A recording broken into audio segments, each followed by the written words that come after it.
강경화 후보가 처음 이제 부동산 관련 네. 또는 뭐 자녀의 위장 전입 관련 위장 전입. 논란이 있었을 때 첫 번째 여론조사 결과는 부정적인 여론이 더 높았어요. 그런데 점점점 긍정적으로 변해갑니다. 네. 그런 게 사실 이것부터 좀 이상한 케이스예요. 보통은 그 언론의 공세를 받고 청문회를 거치고 그런 여론이 퍼져나가고 그러면서 점점점 부정적이 되어가거든요. 네, 맞습니다.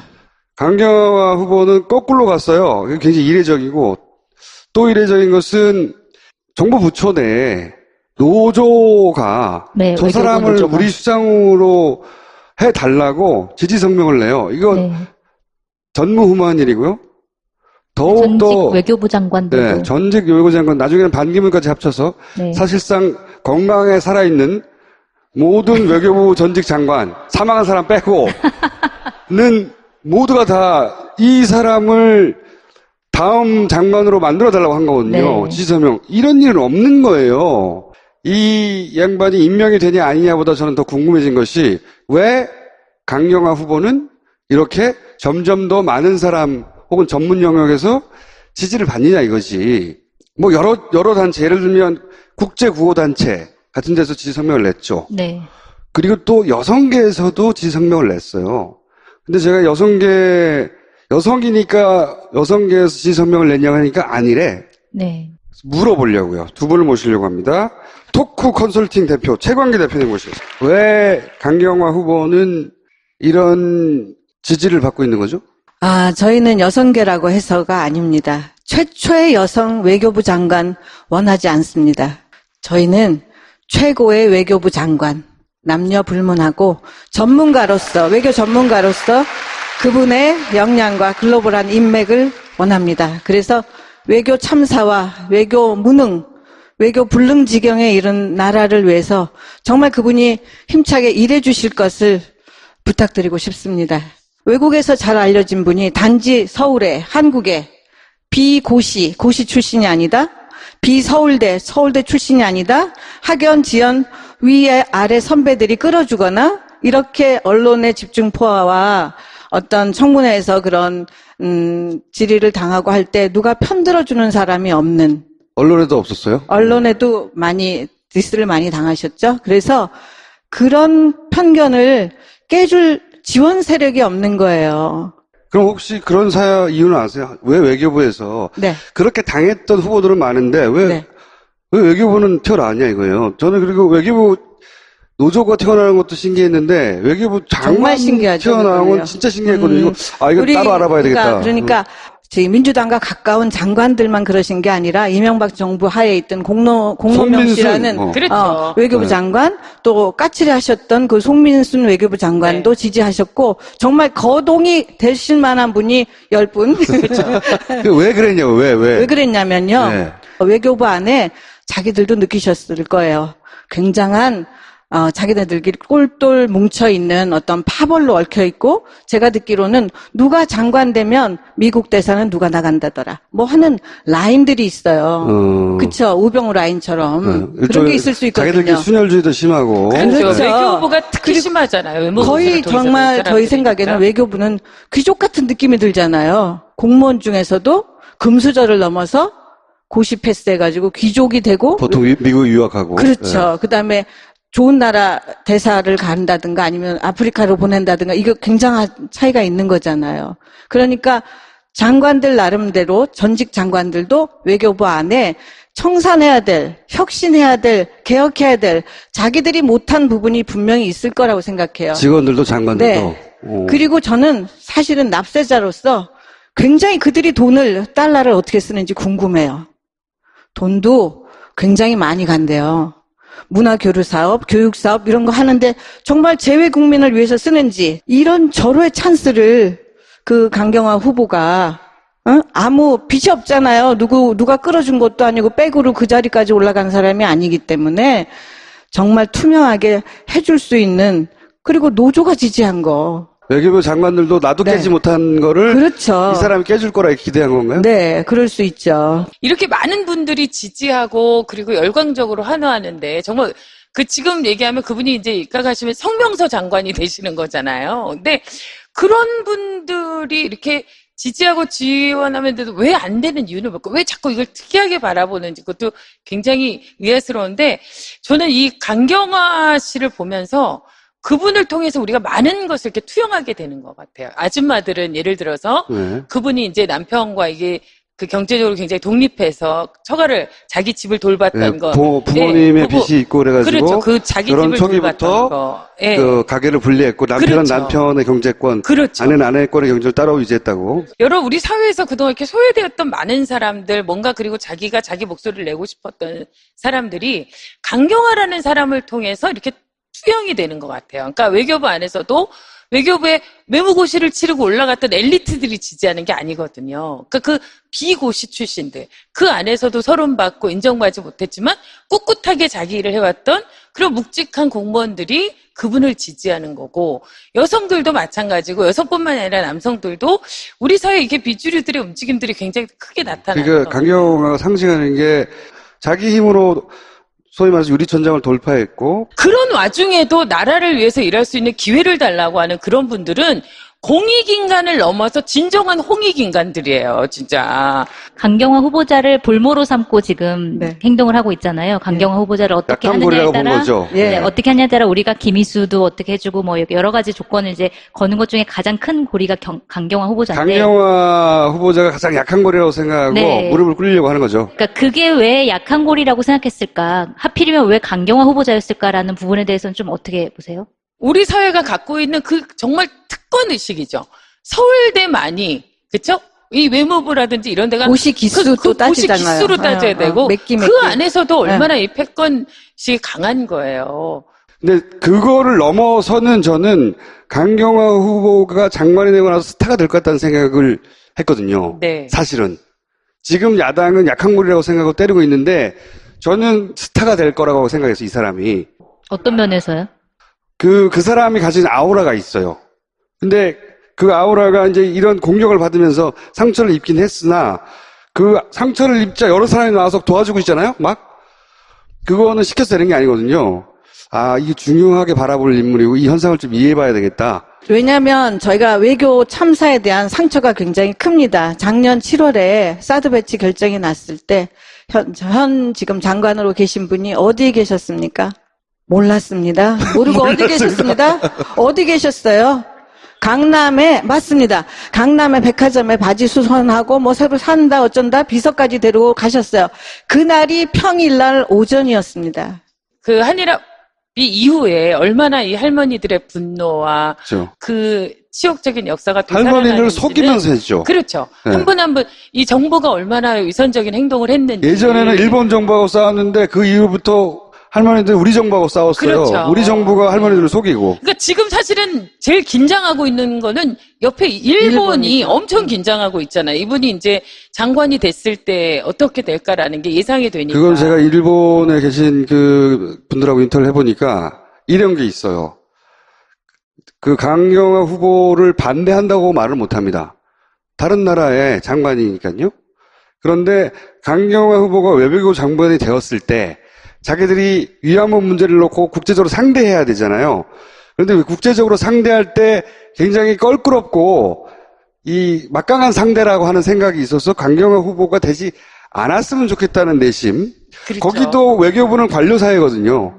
근데 강경화 후보는 관료 조직을 통해서 성장해서 배출한 인물이 아니잖아요. 그렇죠? 실제 유엔이라는 외교 무대에서 뛰면서 성장한 굉장히 실력이 있는 거예요. 말하자면 현장에서. 그것 때문에 그런데 위안부 문제는 정치적으로 풀리지가 않고 그 보편 인권의 문제로 그렇게 접근해서 풀어야 될 문제인데 거기 적합한 인사거든요. 그러니까 강적이 나타난 거죠. 정신대 그 대책협의회가 1992년에 만들어졌습니다. 그분들이 해방이 돼서 조국에 돌아와서 50년이 지나서 92년도에 만들어졌고 지금 1287번째 집회를 하고 계십니다. 제가 강경화 후보에 대해서 관심을 가진 또 하나의 포인트는 이런 얘기를 들은 적이 있어요. 이제 그 위안부 관련해서 미국의 정치인들이 움직인 적이 있어요. 네네. 생각해 보시면 근데 그렇게 움직였을 때는 미국에서 어떻게 접근했냐면 이거는 인권의 문제다.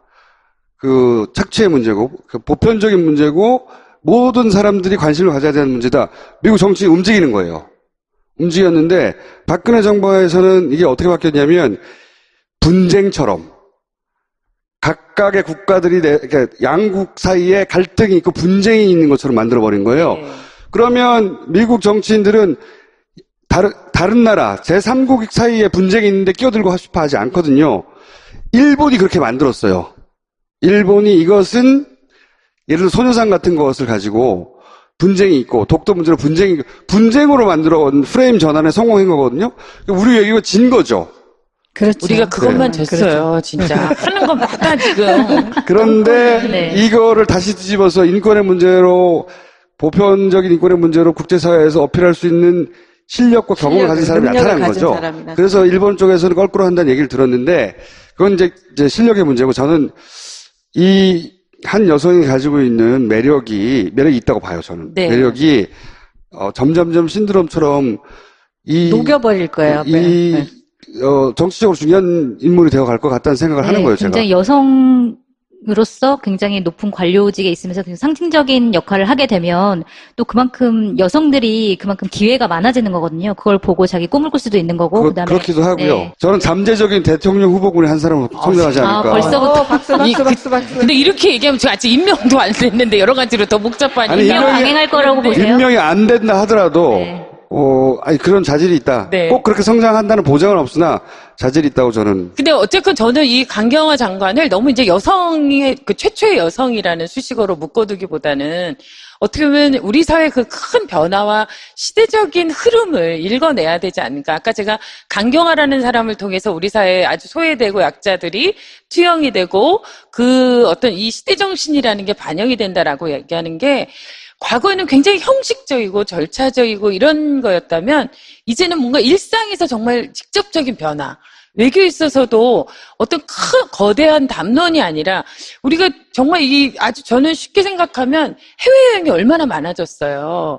근데 이 외교부의 역할이라는 게 하나도 없어요. 무슨 문제가 생겨도 전화하면 지금 이 시간에 전화하실 때입니까? 이러고 그리고 내일 전화하십시오라고 하거나 언제나 그 급할 때 국가가 무엇인지 국가가 언제 있었나라고 그런 생각이 들었는데 강경화라는 사람이 한다면 뭔가 다른 변화, 다른 시도 그리고 우리에게 정말 이렇게 밀접한 어떤 것들이 달라질 거라는 믿음이 있어요. 아까 이재명 시장님도 얘기했는데 이번 정권이 갖는 이제 대통령의 섬세한 배려 뭐 이런 것처럼 사실 이제 가치는 우리가 이제 거대한 어떤 민주주의라는 것들이 이론적인 것들이 아니라 생활의 민주주의, 일상의 변화로 이게 좀 그 체득되는 그런 사회가 되었으면 좋겠는데 그걸 구체적으로 실현할 사람이 강경화 후보밖에 없다 저는 그렇게 생각을 해요.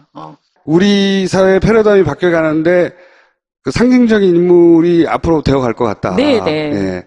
야당에서는 찍어 누르고 어떻게든 밟으려고 하는데 그렇게 해서 밟혀지지 않을 것 같고요. 실제 자기 영역에서 실제 성과를 내고 그리고 스타가 되어갈 것 같아요, 저는.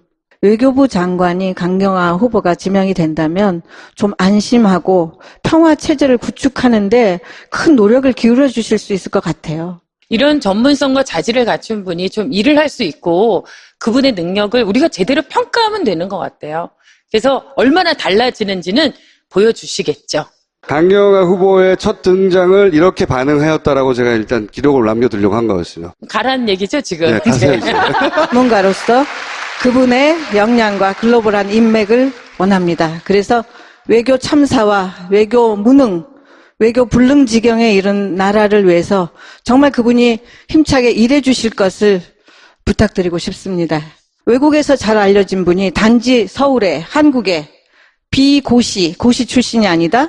비서울대 출신이 아니다. 학연, 지연, 위에 아래 선배들이 끌어주거나 이렇게 언론의 집중포화와 어떤 청문회에서 그런 질의를 당하고 할 때 누가 편들어주는 사람이 없는 언론에도 없었어요? 언론에도 디스를 많이 당하셨죠. 그래서 그런 편견을 깨줄 지원 세력이 없는 거예요. 그럼 혹시 그런 이유는 아세요? 왜 외교부에서 네. 그렇게 당했던 후보들은 많은데 왜 네. 왜 외교부는 태어나냐 이거예요. 저는 그리고 외교부 노조가 태어나는 것도 신기했는데 외교부 장관 정말 신기하죠. 강경화 후보가 처음 이제 부동산 관련 네. 또는 뭐 자녀의 위장 전입 네, 관련 위장 전입. 논란이 있었을 때 첫 번째 여론조사 결과는 부정적인 여론이 더 높았어요. 그런데 점점점 긍정적으로 변해갑니다. 네. 그런 게 사실 이것부터 좀 이상한 케이스예요. 보통은 그 언론의 공세를 받고 청문회를 거치고 그런 여론이 퍼져나가고 그러면서 점점점 부정적이 네, 되어가거든요. 맞습니다. 강경화 후보는 거꾸로 갔어요. 그게 굉장히 이례적이고 또 이례적인 것은 정부 부처 내에 노조가 네, 저 외교부 사람을 노조가. 우리 수장으로 해달라고 지지 성명을 내요. 이거 네. 전무후무한 일이고요. 전직 더욱더 외교부 장관들도. 네, 전직 외교부 장관 나중에는 반기문까지 합쳐서 네. 사실상 건강에 살아있는 모든 외교부 전직 장관 사망한 사람 빼고 굉장한 차이가 있는 거잖아요. 그러니까 장관들 나름대로 전직 장관들도 외교부 안에 청산해야 될, 혁신해야 될, 개혁해야 될 자기들이 못한 부분이 분명히 있을 거라고 생각해요. 직원들도 장관들도 네. 그리고 저는 사실은 납세자로서 굉장히 그들이 달러를 어떻게 쓰는지 궁금해요. 돈도 굉장히 많이 간대요.